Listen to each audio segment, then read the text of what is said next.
you already talked about greed. I'm thinking, how does social proof or peer pressure, affect investment choices?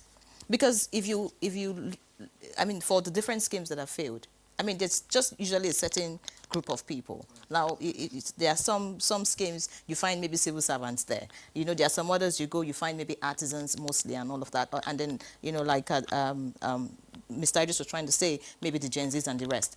How do you drift away from such pressure, and not fall prey to things like this? Yeah, thank you. I think you're even answering the question, partly. Is to become aware of the risks and rewards, associated with any investment, particularly the risks. Okay. Now, a friend of yours comes to you to say, "Let's do this," and is only presenting the, if you like, the upside, the returns. Now you're going to get this at the end of. It is for you to also ask, what about the risk? There is no investment that doesn't have risk. Theoretically, we say it's only investment in government securities that that are risk-free. But if you look at it critically, there's nothing you are investing in that doesn't carry one risk or the other. And we often say that the higher the return you expect from any investment, the higher the risk. So when you understand that there are risks associated with every investment. So when your friend or your cosmate or whoever is coming to tell you, let's do this because of the so much return that we stand to get, okay? Because you're fully aware, you're now asking, please let us also look at the risk, okay? What are the risks? So if the risk is now presented, okay, and you now choose to do that, then that's your choice. Okay, but it's important, as I said, for you to understand that investment has two sides. It's not just about return, but it's also about risk. Yes. Let me also say here that all these things we are saying is not just about the Securities and Exchange Commission. It's not just the job of the SEC alone to handle. And that's why, I am for an interagency, collaboration.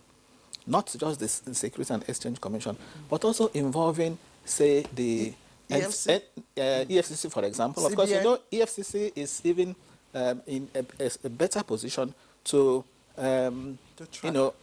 unravel issues to do with, financial crimes. Okay, because that's part of financial crime. So EFCC, NCC too, the one in charge of the broadcast, because these things are advertised. By the time you take this kind of products, investment products that they are not licensed, okay, to the MBC, the media house should be asking, please, before we advertise this, are you registered with the Securities and Exchange Commission? If you ask that question, no matter how much they are offering you by way of adverts, if you ask that question, that are you registered? If the product is not registered, then you don't advertise it. So that's the job of the NCC. Then you also have the of course CBN should be there. Securities and Exchange Commission, of course, leading the whole team, because they are the apex regulator when it comes to investment. Then you have the Central Bank of Nigeria. Then you have the EFCC. Then you have the NCC.